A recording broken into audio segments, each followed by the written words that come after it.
المركز الثالث. هذه كرة أمامية إلى محمد الشلهوب ومحاولة من الناحية اليمنى من طارق التايب في الهلال، نجحت تماما حتى الآن في التشكيلة الهلالية. هنا محاولة في المنتصف، طارق التايب وكعب كالعادة من طارق التايب، لازم يعمل لك كم كعب في المباراة. ملعوبة الكرة، محمد صالح نامي، طارق التايب، المسافة بعيدة، يحاول التمرير للشلهوب، تصل له الشلهوب والتسديدة للتايب أمام المرمى. ياسر المسليم يخلص، محمد الشلهوب صلحها الدفاع الأهلاوي، نتابعها مرة أخرى، كان يحاول التمرير، انقطعت من الدفاع الاهلاوي من حمود عباس وتسددت على طول من طارق التايب، والكره الى خارج ارض الملعب. ملك الدفاع الهلالي واللاعب المعلم ياسر المسيلي مبعد الكره بكل، وخسر 5 مباريات. النادي الاهلي هو من الانديه، هو النادي الوحيد في المسابقه فهد المفرج، 12 مباراه اهلاويه، 3 انتصارات، 4 تعادلات. خالد عزيز، خالد في التمرير الى طارق التايب، طارق اماميه ناحيه البيانو، افضل المحاور بالثلاثه خلينا نقول.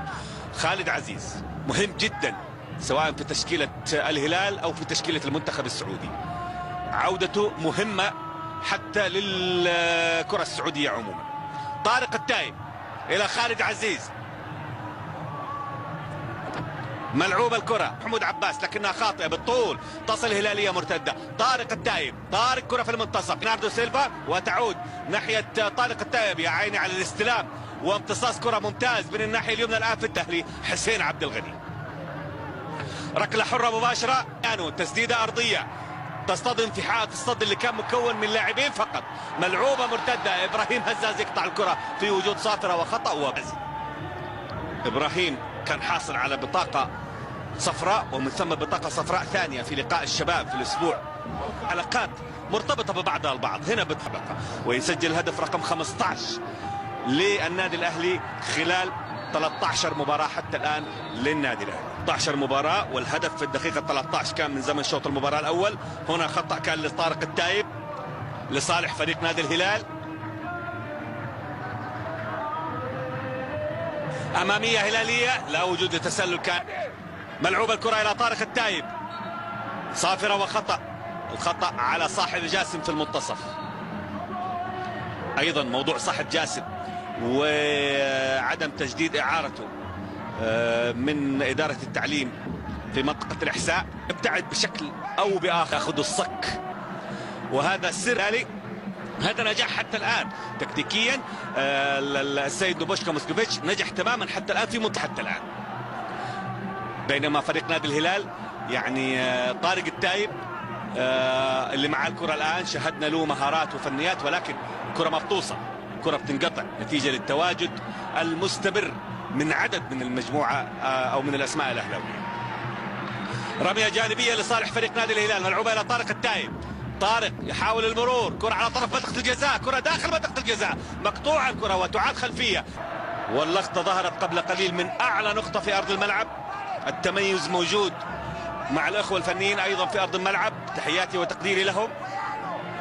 ركله حره مباشره، وطارق التايب قائد المنتخب الليبي واللاعب المحترف في صفوف فريق نادي الهلال، ثاني موسم له مع الهلال. التايب في اتجاه المرمى مباشره، وياسر المسيلي كرته الى خارج ارض الملعب. خالد عزيز يمرر في المنتصف الى طارق التايب، واماميه من طارق الى ياسر، وعزف في الدقيقه 35 من زمن شوط المباراه الاول. تقدم للنادي الاهلي بهدف مقابل لا شيء، هدف احرز طارق التايب. كرة هلالية في المنتصف، أمامه أحمد درويش، محاولة تمرير، كرة راحت ليلو، معها لياندرو عالية، وتفاريز. طارق التايب يحاول التمويه والتمرير، يحاول المرور اولا والتمرير، كره على قوس منطقه الجزاء، تصل لطارق التايب، ناجح الكره الهلاليه، محاوله ما تزال، طارق التايب عاليه داخل منطقه الجزاء وراسيه تتخلص من لياندرو وتعود لاكمال تفاريز. ملعوب الكره الى طارق التايب، طارق بيحاول يتقدم بهجمه صالح فريق الهلال من الناحيه اليمنى، طارق ايضا بيحاول في وجود صافره وخطا، وركله حره مباشره لصالح فريق نادي الهلال. عادل الكرة والخطأ اللي كان على صاحب جاسم. ركلة حرة مباشرة ضد الأهلاوي، هم 10 دقائق تمر من زمن شوط المباراة الثاني. هدفان للنادي الأهلي، لا شيء للهلال. كرة أمامية ناحية ليلو بيحاول عرضية ياسر. الهلال في منتصف الملعب. صناعة اللعب الهلالية تحتاج إلى تركيز. إلى طارق التايب، محاولة هلالية، طارق في محاولة لعب كرة للأمام المسيلين. طارق التايب يتقدم في ركلة الجزاء وفي المرمى على يسار ياسر المسيلين. طارق التايب يسجل الهدف الأول للهلال في الدقيقة 25 من زمن شوط المباراة الثاني. يا طارق التايب يسجل الهدف الرابع في المسابقة بعد أن افتتح أهدافه بثلاثية في مرمى الوطني في أول لقاءات الهلال. هنا يحرز بالركلة الجزاء، هي ركلة الجزاء رقم 36 في مسابقة الدوري، وهدف أول للهلال يأتي في الدقيقة 25 وتغيير ثاني للنادي الأهلي. أيضا للهدف الهلالي طارق التايب والتمويه، والهلال يحاول يبحث بالإضافة إلى لعب المباريات الرسمية، هي كلها مباريات رسمية، ولكن المباريات اللي خلال الأسابيع المتوالية في الدوري هناك مباريات مؤجلة للهلال ويحاول حصد النقاط فيها بقدر الإمكان. طارق التايب تمريرة لياسر القحطاني للتسديد، كرة تصطدم. هجوم هلالي، محاولات هلالية لإدراك التعادل. هنا محاولة مع تيسير الجاسم أيضا من طارق التايب. طارق يمر والتمريرة إلى ليلو. من أفضل المدافعين، هذا رأيي الشخصي. وأنت لاعب يعني مشكلة المدافع إنه غلطته تسبب مشاكل وتعمل هرج كثير، وفادي المفرج من اللاعبين المميزين. شوف الكرة اللي قطعها أيضا، هذه محاولة ياسر قحطاني بجانب طارق التايب. طارق بيحاول كرة عرضية مقطوعة من المنتصف الدفاعي أقوى شوية، ما في الارتداد السريع، هناك ثغرة في خط الدفاع في محاولة عرضية. عمر الغامدي إلى طارق التايب، طارق يحاول إلى التمرير. الهلاليون في الدقائق الأخيرة الهدف واحد في المسابقة فقط من 4 أو 5 مشاركات.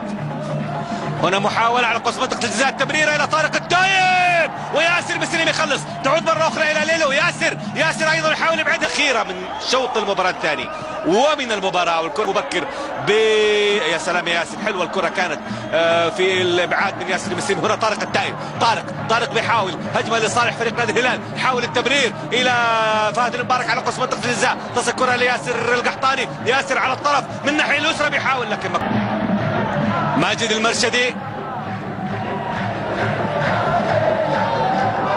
مرتدة للهلال لطارق التايب. طارق بيحاول بهجمة هلالية مع ليلو، بيحاول المرور مع لياندرو، ولياندرو أيضا يتحصل على بطاقة صفراء. وخطأ لصالح فريق نادي الهلال.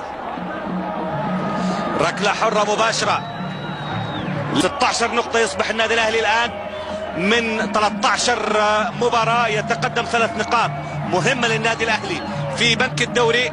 هنا محاولة في الدقيقة الأخيرة في الوقت بدل الضائع لصالح فريق نادي الهلال لتسجيل هدف ثاني على أقل تقدير.